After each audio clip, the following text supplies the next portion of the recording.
California. Welcome to the Late Late Show. I'm your host, TV's Craig Ferguson. Please sit down, relax. It's all right. We're informal. I have to tell you tonight, I'm in a quandary. I'm in a quandary. I'm wrestling with a big issue. There is a huge debate raging in this country, and I know the red states feel one way and the blue states feel another way, and I won't say how I feel because I'm an immigrant. I got to kiss everybody's ass. Want to buy some oranges? The question is... the question on everybody's mind, of course, is who's going to be the next James Bond? In a reputable show business... A little bunny told me, in a reputable show business magazine this week, Pierce Brosnan revealed that he'd been fired after 4 Bond films. Fired! Yes. And his replacement has not been named. Now, Brosnan apparently was fired on a telephone call. It wasn't even a phone in a shoe or a pen phone, you know, that turns into a machete or anything. One of those kind of... It wasn't one of those phones. It was just a regular phone. Bond, you're fired. For all we know, it could have even been just a rotary phone. Dignity. See... Pierce isn't sure why he was fired. He's not a bad actor. He's not. He's not a bad actor. Come on. He's a good guy. But let's face it, I could kick his ass. Anyone could kick his ass.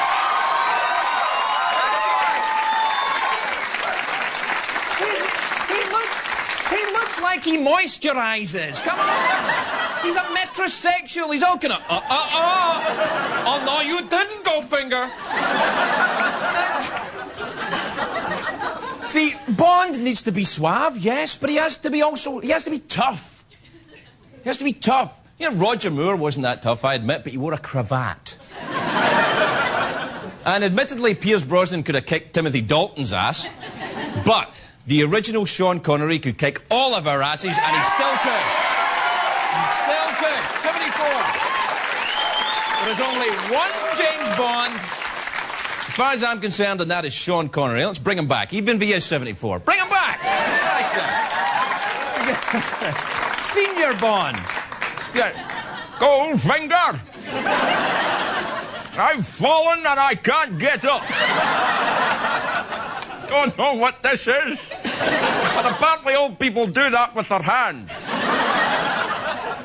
Now, oh yes, I've started. I'm only in my 40s, and look. Now, I care about this because Sean Connery is practically he's a god in my Scotland. You know, my Scotland. Yes, it's mine. Where I'm from, Scotland. The first Bond movie was made in, Dr. No, made in 1962, the year I was born.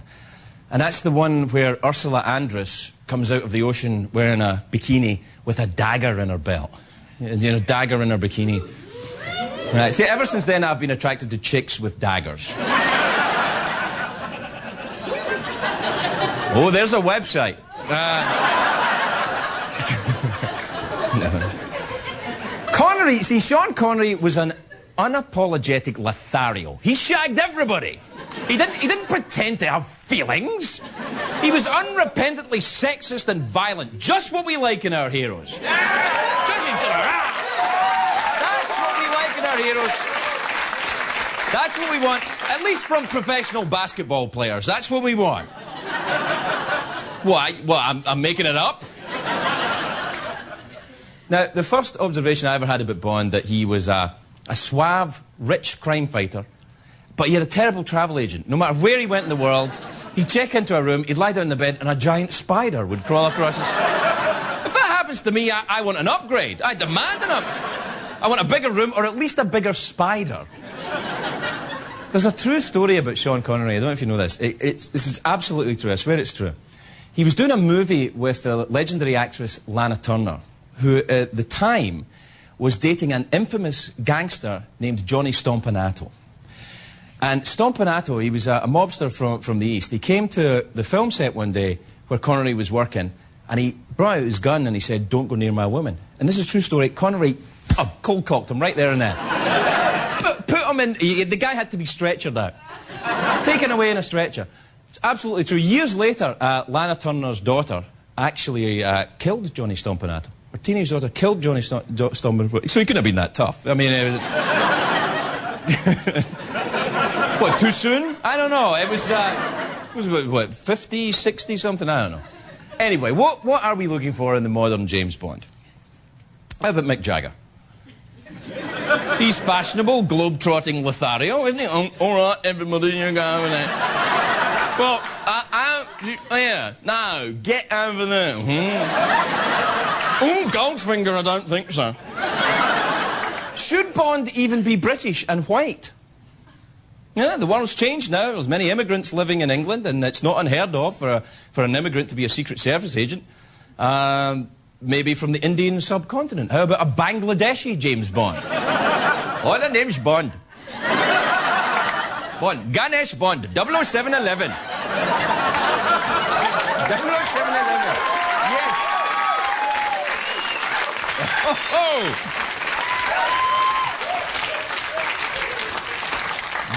Oh, yes. Here's a Slurpee that turns into a helicopter.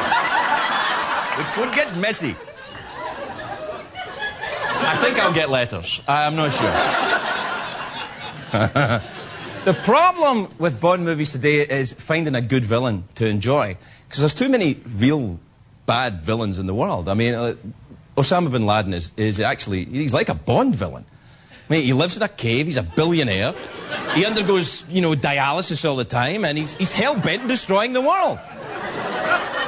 You know, I know how we can find this guy. I know how we can find bin Laden. We need to start looking for anyone who's bought a lot of piranha fish for a 25,000-gallon shark tank. See what I'm saying? Someone who owns a giant laser beam. Or who has a pet cat or owl that he likes to stroke. You know what? Let's just go to the Blockbuster in Kandahar and find out who's been renting Goldfinger, because that's the guy. But who do you send after him? Sean Connery. Sean Connery. A tough guy. He's already been to Afghanistan and the man who would be king. For Connery, bin Laden would be a walk in the park. He could golf the bastard to death. I'm just playing through you, lice-infested, cave-dwelling, evil scumbag. Take that! I don't know. Let's start the show.